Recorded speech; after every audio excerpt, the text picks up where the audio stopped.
तो hello friends, सोचे हैं शादी के बड़ी लगन चला था, भोज तो बहुत खाते बड़ लगी। इसी बीच हम 12th का एक बेहतरीन टॉपिक आपको पढ़ा दें, जो महाभारत में 8 प्रकार के विवाह का वर्णन है। महाभारत कहिए चाहे मनु स्मृति कहिए, इस मनु स्मृति में 8 प्रकार के विवाह का वर्णन है। कितने प्रकार के विवाह का वर्णन है मेरे भाई? 8 प्रकार के विवाह का वर्णन है। इसी 8 प्रकार के विवाह को आज हम लोग समझेंगे कि कौन कौन तरीके से विवाह होला। हमने तो दुइये को जानता नहीं सन, एगो अरेंज मैरिज, एगो लव मैरिज। एगो भगा लो अच्छा, एगो बामत्र उठा के लगे तो दोनों के हम नहीं जानते। लेकिन यहाँ देखो 8 प्रकार के विवाह के वर्णन सीखो, एक से बेहतर एक चीज में देखे के मिली, तरह बहुत मजा आई समझ के। इस चैप्टर समझ के बहुत मजा भी आई। एक आध्यात्मिक चीज भी बाटे, हमने के संस्कृति से जुड़ल चीज बाटे, और दूसरा चीज की का बा तार सब्जेक्ट भी बाटे। तो आओ बिना देर किए बढ़ल जाओ और देखल जाओ।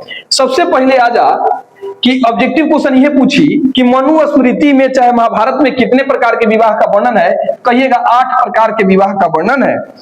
कितने प्रकार के विवाह का? 8 प्रकार के विवाह का वर्णन है। अब 8 प्रकार के विवाह को आइए थोड़ा बेहतर तरीका से समझते हैं क्या है। पहला जो विवाह है वो है ब्रह्म विवाह। कौन विवाह? ब्रह्म विवाह। याद रखिएगा ब्रह्म विवाह। ब्रह्म विवाह में देखिए क्या होता है, यह सबसे उत्तम माना जाता है ना। इसमें पिता स्वयं योग्य विद्वान और शीलवान वर को आमंत्रित करता है और अपनी कन्या उसे सौंप देता है। इसमें कोई लेन देन वाला काम नहीं होता है, जिसको हम लोग स्वयंवर बोलते थे। राम जी स्वयंवर में गए, सीता को जीत के लाए, है ना।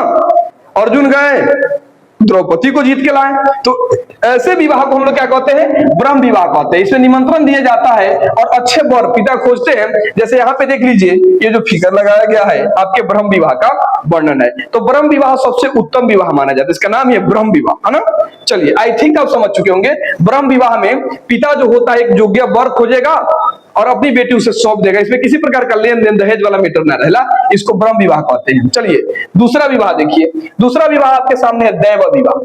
क्या है? दैव विवाह। इस दैव विवाह में क्या होता है?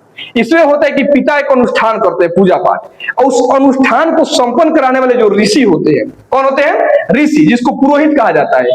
उसी पुरोहित को अपनी बेटी सौंप देते हैं और उनसे वो शादी कर लेता है, तो उसे हम लोग दैव विवाह कहते हैं। ये भी उत्तम माना जाता है। देखेंगे जब पिता किसी विशेष यज्ञ का अनुष्ठान करता है, ठीक है ना, और उस यज्ञ को विधि पूर्वक संपन्न कराने वाले जो पुरोहित होते हैं, इसे ऋषित्व बोला जाता है। ऋषि जो होते हैं को अपनी कन्या दान में देता है, तो उसे विवाह को क्या कहते हैं? दैव विवाह कहा जाता है। जैसे यह देख लीजिए दैव विवाह है ना।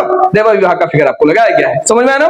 तो दैव विवाह में पिता का अनुष्ठान करते हैं, पूजा पाठ, और जो उस पूजा पाठ को विधि पूर्वक संपन्न कराने वाले जो ऋषि होते हैं उन्हीं को अपनी पुत्री दान में देता है, उसी को कहा जाता है दैव विवाह कहा जाता है। समझ में आ गया दैव विवाह। चलिए अगला देखो। अगला देखो, सब भोज मिली, टेंशन जरूरी नहीं है। आओ आर्ष विवाह को समझते हैं। आर्ष विवाह क्या होता है ना। इसमें देखिएगा यह और अच्छी है। इसमें वर जो दुल्हा है, कन्या के पिता को यज्ञ कार्य के लिए एक जोड़ी गाय और बैल भेंट करता है ना। गाय और बैल भेंट के रूप में दिया जाता है। ये समझिए कि कन्या की कोई कीमत नहीं समझिए, कन्या के खर्चे खतरा इसमें वर पक्ष से लिया जाता है, और वर पक्ष गाय या बैल, एक जोड़ी गाय या बैल दान में देता है। बल्कि धार्मिक कर्तव्य निभाने के लिए इसको दिया जाता है, उपहार के रूप में माना जाता है ना। तो जो आर्ष विवाह है, आर्ष विवाह में वर पक्ष से कन्या पक्ष के लोगों को क्या मिलता है? गाय या बैल मिलता है दान के रूप में, जो उपहार के रूप में दिया, तो उसी को हम लोग क्या कहते हैं? आर्ष विवाह कहते हैं। चलिए चौथा विवाह देखेंगे। चौथा विवाह आपके सामने यह है प्रजापत्य विवाह। कौन है? प्रजापत्य विवाह है। प्रजापत्य विवाह में क्या होता है? ये भी समझिए कि प्रजापत्य जो विवाह है ये भी ब्रह्म विवाह के समान ही है, लेकिन इसमें पिता शर्त रखते। देखिए इसमें पिता वर वधू को आशीर्वाद देते हुए यह शर्त रखता है कि तुम दोनों साथ मिलकर सामाजिक और धार्मिक कर्तव्य यानी धर्म का पालन करो। अप्रयस्त विवाह समाज में निम्न श्रेणी के माने जाएंगे, अन्यथा जो विवाह होगा ये निम्न श्रेणी का माना जाएगा। समझ आ रहा है बातें? अब सुनेंगे। आर्ष विवाह 4 को जो विवाह है, अभी आप देखिए ब्रह्म विवाह, दैव विवाह, प्रजापत्य विवाह और आर्ष विवाह, 4 को जो विवाह है इसे उत्तम माना गया है। अब 4 को विवाह जो हम लोग पढ़ने वाले अभी, उसको निंदनीय माना गया है शास्त्र में, उसको निंदनीय माना गया है महाभारत में, है ना। तो उसी विवाह को हम लोग देखने वाले हैं। अब कथी? चौथा हो गया। 5वां विवाह को समझिए। 5वां विवाह आपके सामने यह है कि गंधर्व विवाह क्या है। कौन विवाह? गंधर्व विवाह क्या है? जैसे भीम ने हिडिंबा के साथ गंधर्व विवाह किया था, इस गंधर्व विवाह को आज के समय में समझिए प्रेम विवाह कह सकते हैं। कौन विवाह? प्रेम विवाह। इसमें वर वधू एक दूसरे को पसंद करते हैं और विवाह कर लेते हैं। भाग्य शादी कर लीजिए, चाहे जैसे कर लीजिए, इसको कहा गया कौन विवाह? आपका यह हो गया गंधर्व विवाह। जैसे देखेंगे आज के समय में प्रेम विवाह, लव मैरिज इसको कह सकते हैं। उस समय में क्या था, गंधर्व विवाह था। आज के समय में लव मैरिज है, कह सकते हैं, है ना। जब माता पिता की अनुमति के बिना, माता पिता अनुमति थोड़े दियो कि जा प्रेम विवाह कर लो, युवक और युवती एक दूसरे के प्रेम के प्रति आकर्षित होकर के और आपसी सहमति से विवाह कर लेते हैं तो उसे गंधर्व विवाह कहा जाता है। जैसे दुष्यंत और शकुंतला का जो विवाह हुआ था वो भी आपके प्रेम विवाह था, और भीम का और हिडिंबा का जो विवाह हुआ था वो भी प्रेम विवाह था। जो हिडिंबा राक्षसी थी, जब वनवास हुआ था तो भीम जी को देखकर के वो मोहित हो गई थी और वही जंगल में शादी हुआ था, तो कौन सा विवाह था, गंधर्व विवाह। इसे भी निंदनीय माना जाता है, इसे अच्छा नहीं माना जाता है शास्त्र में। चलिए अगला देखेंगे। अब अगला समझिए 6 नंबर विवाह, असुर विवाह।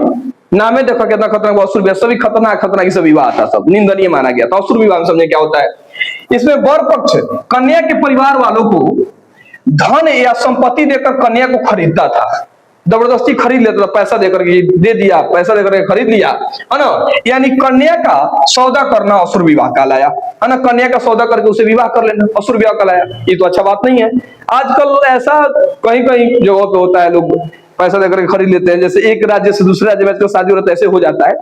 चलिए अगला देखेंगे। अब आइए अगला समझिए आप लोग, 7वां जो विवाह है राक्षस विवाह। नामे देखना है, राक्षस विवाह बहुत खतरनाक विवाह था। राक्षस विवाह बहुत निंदनीय विवाह थी। इसमें देखिए क्या था, इसमें कन्या की सहमति के बिना उसके परिवार वालों को युद्ध में हरा कर, इसमें कन्या के कोनो मतलब नहीं है, बढ़ियार बानी, ताकतवर बानी, गई नहीं ओकरा घर वाला के हरा देनी, ओकरा बाप मतारी के मार देनी, वो लड़की के जबरदस्ती उठा लेनी, है ना, मार करके रोती बिलखती कन्या का बलपूर्वक अपहरण कर लिया जाता था और उसे विवाह कर लिया जाता था। उसे क्या कहते थे, राक्षस विवाह। सच में राक्षस विवाह राक्षस था।